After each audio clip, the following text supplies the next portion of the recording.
استوائی تتلیاں بھی اسی صلاحیت کی مالک ہیں۔ خیر، سکوڈز ایک کرتب نہیں بھولتے، اور ساختی رنگ سازی ایک اور کرتب ہے جسے وہ چھوڑتے نہیں۔ کرومیٹافورز کے نیچے نام نہاد ایریڈوفورز یا ایریڈوفورز کہلانے والی ایک اور تہہ ہوتی ہے۔ ایریڈوفورز کرومیٹافورز کی طرح اپنی شکل تبدیل نہیں کرتے، لیکن وہ مارفو کے پروں کی طرح رنگین طور پر دمکتے ہیں۔ اکثر چمکتا ہوا نیلا یا سبز رنگ وہ کر سکتا ہے، جو کرومیٹافورز سرخ، پیلا یا بھورا ہونے کی وجہ سے نہیں کر سکتا، اور ان ایریڈوفورز میں سے سب نہیں، لیکن کچھ اپنا رنگ تبدیل کر سکتے ہیں، اور وہ یہ کرومیٹافور سے مختلف انداز میں کرتے ہیں۔ ایریڈوفورز کرومیٹافورز کے نیچے ایک الگ تہہ میں ہوتے ہیں، لہٰذا وہ ایک رنگا رنگ چمکنے والا پس منظر تشکیل دیتے ہیں جو ان کے اوپر کے چمکتے کرومیٹافورز کے ذریعے زیادہ یا کم ڈھکا ہوا لگ سکتا ہے۔ کرومیٹافورز اور ایریڈوفورز کے علاوہ ایریڈوفورز کے نیچے ایک اور پرت میں نام نہاد لیوکوفورز بھی موجود ہوتے ہیں۔ یہ سفید ہوتے ہیں جیسے برف کے گولے۔ وہ سفید اس لیے ہوتے ہیں کیونکہ وہ تمام طول موج کی روشنیوں کو منعکس کرتے ہیں، آئینوں کی طرح شفافیت یا درستگی سے نہیں، لیکن تمام سمتوں میں پھیلائے ہوئے۔ سیفلوپوڈز یعنی آکٹوپس ٹائپ کے جانور اپنی جلد کا متغیر رنگ اور وضع کس لیے استعمال کرتے ہیں؟ زیادہ تر کیموفلاج کرنے کے لیے۔ وہ اپنے پس منظر کی مشابہت اختیار کرنے کے لیے اپنے کرومیٹافورز کو تقریباً فوری طور پر استعمال کر سکتے ہیں۔ یہ کرتب راجر ہینلن کی فلمائی گئی ڈاکیومنٹری فلم میں واضح طور پر نظر آتا ہے، جب وہ گرینڈ کیمن آئلینڈز کے پاس بحر کریبین میں غوطہ خوری کر رہا تھا۔ پلیٹ 4 اور 5 اس فلم کی تصویر دکھاتی ہیں۔ جیسے ہی ڈاکٹر ہینلن بھوری سمندری جڑی بوٹی کے قریب گیا تو اس کی حیرانی کی انتہا نہ رہی کہ سمندری جڑی بوٹی نے بھوت نما ڈرانے والا سفید رنگ اختیار کر لیا۔ اسے لگتا ہے کہ یہ اس کے پس منظر سے نکلا، اور اس موقع پر اس نے گہری بھوری روشنائی کا بادل خارج کیا تاکہ کسی ممکنہ شکاری کی بصارت کو دھندلایا جا سکے۔ یہ دیکھے جانے کے قابل فلم ہے۔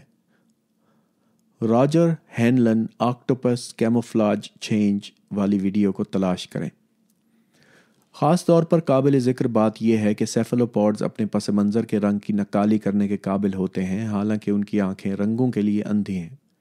انہیں کیسے پتہ چلتا ہے کہ پس منظر کا رنگ کیا ہے؟ کوئی بھی یقینی طور پر نہیں جانتا، لیکن اس کے بارے میں یہ تجویز بخش شواہد موجود ہیں کہ ان کی پوری جلد پر یا جلد کے متعدد حصوں میں دیکھنے والے اعضاء ہوتے ہیں۔ یہ اعضاء حقیقی آنکھیں نہیں ہوتیں، وہ تصویر نہیں دیکھ سکتیں۔ یہ پوری جلد پر ریٹنا کے پھیلنے جیسا ہے، اور انہیں اپنے پس منظر کی قابل عمل تصویر بنانے کے لیے صرف ریٹنا ہی درکار ہوتا ہے۔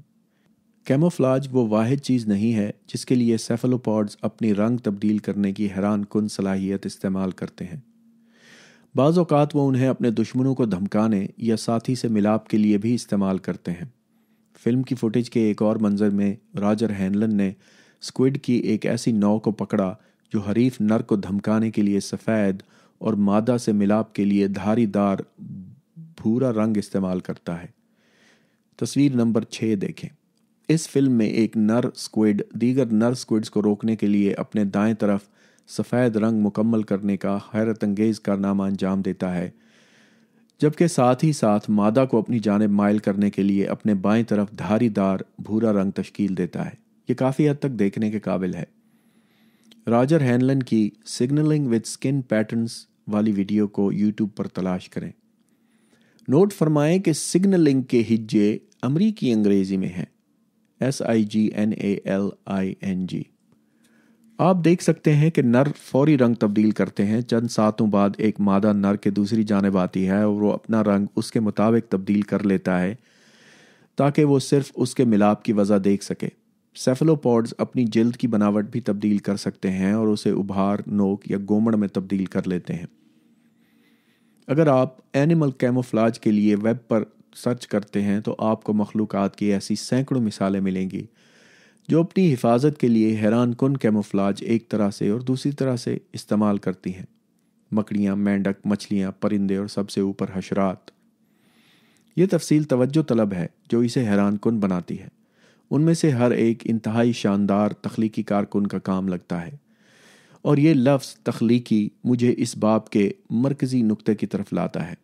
جانوروں یا پودوں کے بارے میں ہر ایک چیز کی ایک ایک تفصیل بہت زیادہ دکھائی دیتی ہے، گویا کسی نے اسے ڈیزائن یا تخلیق کیا ہے، اور صدیوں سے لوگوں نے غلط طور پر کسی ایک یا ایک سے زیادہ یا ان گنت خداؤں کو اس کے لیے سراہا جس پر ہم نے باب 1 میں بات کی، یا خدا سے نہیں تو کسی بے نام خالق سے منسوب کرتے ہیں۔ میرے لیے کیموفلاج سے زیادہ حیران کن زندہ اجسام کی پیچیدگی ہے۔ ہمیں اس کا آنکھ سے پتہ چلا، آپ کا دماغ اس سے بھی حیران کن ہے۔ اس میں لگ بھگ 100 ارب اعصابی خلیے شامل ہیں۔ بڑی شاخوں والے درخت کی جڑوں کی طرح یہ ایک دوسرے سے اس طرح جڑے ہوتے ہیں جس کی وجہ سے آپ سوچ سکتے ہیں، سن سکتے ہیں، دیکھ سکتے ہیں، نفرت کر سکتے ہیں، باربیکیو کا منصوبہ بنا سکتے ہیں، کسی بہت بڑے دریائی گھوڑے کا تصور کر سکتے ہیں، مستقبل کا خواب دیکھ سکتے ہیں، یا اس کتاب کو پڑھ سکتے ہیں۔ اس صفحے پر کیمیائی تعاملات جو آپ کے جسم کے خلیے میں ہوتے ہیں اس کا ایک ڈائیگرام درج ہے۔ آپ کے جسم میں مجموعی طور پر ایسے 30 ٹریلین سے زائد خلیے ہیں۔ چھوٹے بلاب کیمیائی مادے ہوتے ہیں، انہیں جوڑنے والی لائنیں ان کے درمیان کیمیائی تعامل کی نشاندہی کرتی ہیں۔ تفصیلی لیبل پر مت جائیں، لیکن اگر ان کا نشاندہی کردہ کیمیائی تعامل رک جائے تو آپ مر جائیں گے۔ یہاں پر ایک خلیے نیورون کی تصویر دی ہوئی ہے جس میں ڈینڈرائٹس، خلیہ اور ایکسون دکھایا گیا ہے۔ اب ذرا اپنے جسم کے ایک مالیکیول ہیموگلوبن کے بارے میں سوچیں۔ یہی آپ کے خون کو سرخ بناتا ہے اور یہ ہوا کو پھیپھڑوں سے جہاں اس کی ضرورت ہو وہاں تک لے جانے میں نہایت اہم ہے۔ مثال کے طور پر برق رفتار چیتے یا غزال کے پیر کے ابھرے ہوئے پٹھے 6 ارب ہیموگلوبن کے مالیکیول اس لمحے آپ کے جسم میں گردش کر رہے ہیں۔ میں نے ایک بار اپنی ایک ابتدائی کتاب کے لیے حساب لگایا، یہ ایک مضحکہ خیز انتہائی زیادہ تعداد تھی، لیکن کسی نے بھی اس کی مخالفت نہیں کی کہ ہیموگلوبن کے مالیکیول ہر سیکنڈ میں 400 ملین کی شرح سے ایک انسانی جسم میں وجود میں آ رہے ہیں اور دیگر اسی شرح سے تباہ بھی ہو رہے ہیں۔ حیران کن پیچیدگی۔ ایک بار بھی محسوس ہوتا ہے کہ اس کے لیے کوئی ماہر ڈیزائنر ہوگا، اور دوبارہ پھر بعد کے ابواب ظاہر کریں گے کہ ایسا نہیں ہوتا۔ یہ کافی مشکل ہے، اور اس باب کا مقصد اسی بات کو دہراتے ہوئے یہ ظاہر کرنا ہے کہ یہ مشکل کتنی بڑی ہے۔ اس کا جواب دینے سے پہلے خوبصورتی اسی قسم کی پریشانی بڑھاتی ہے۔ مور کی دم کی شاندار خوبصورتی زیادہ تر اس کی ساخت کی کوسے قزحی رنگوں کی آمیزش مورنیوں کو متاثر کرتی ہے۔ ہم اس کے علاوہ کیا کہہ سکتے ہیں کہ یہ خوبصورتی برائے خوبصورتی ہے، لیکن خوبصورتی تفاعلی یعنی فنکشنل یا کارآمد بھی ہو سکتی ہے۔ میرے خیال میں ایئر لائنر خوبصورت ہوتی ہیں اور ان کی خوبصورتی ان کی ہم آہنگ شکل سے آتی ہے۔ یہاں ایئر لائنز لکھا ہوا ہے، اب پتہ نہیں یہ ایئر لائنر کی بات کر رہے ہیں یا کوئی اور چیز ہے۔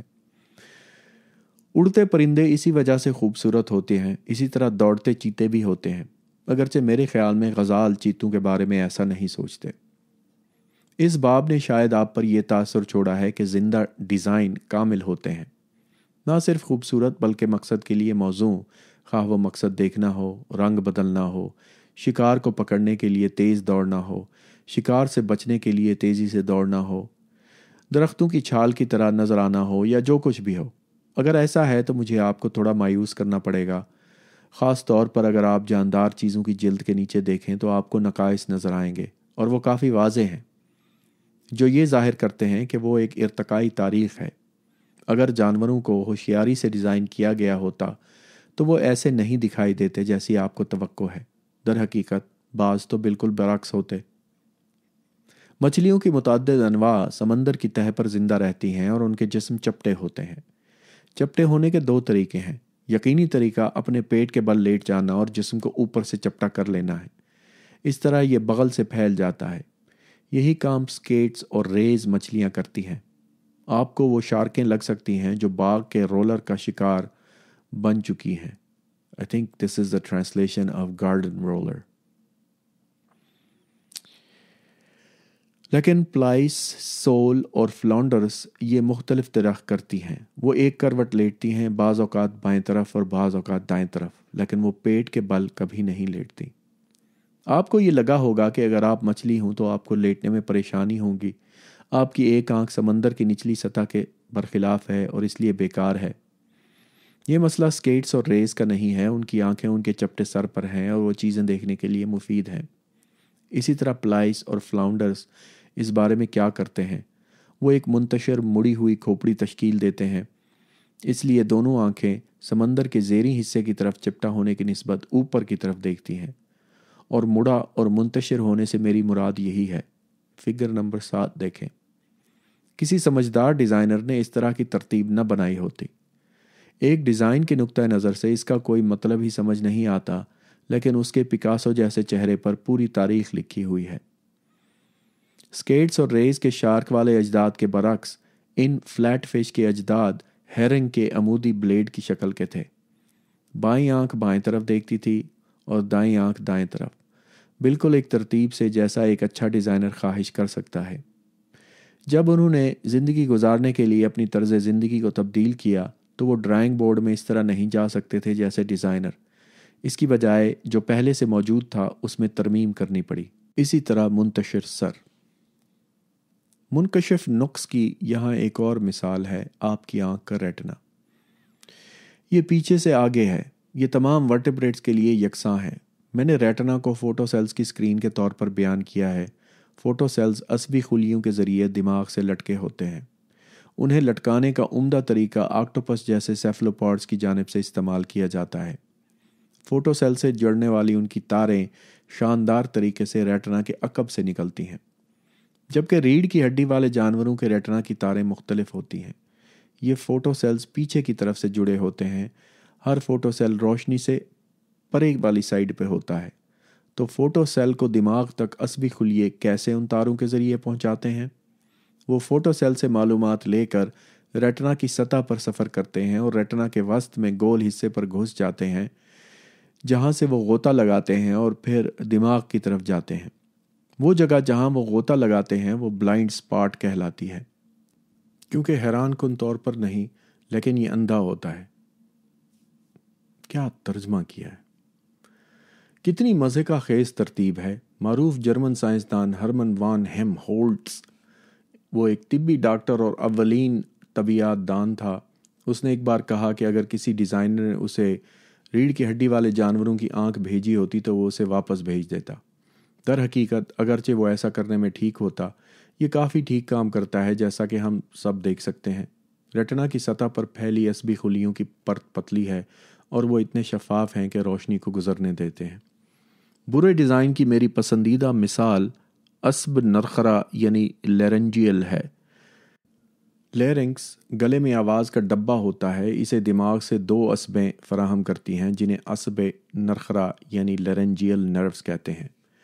ان میں سے ایک یعنی برتر عصب نرخرا دماغ سے آواز کے ڈبے تک براہ راست حساس طور پر جڑا ہوتا ہے۔ دوسرا عصب نرخرا عجیب و غریب ہے، یہ دماغ سے نیچے گردن تک جاتا ہے اور سیدھا لیرنکس کے پاس سے گزرتا ہوا جس جگہ اسے ختم ہونا ہوتا ہے نیچے سینے میں چلا جاتا ہے۔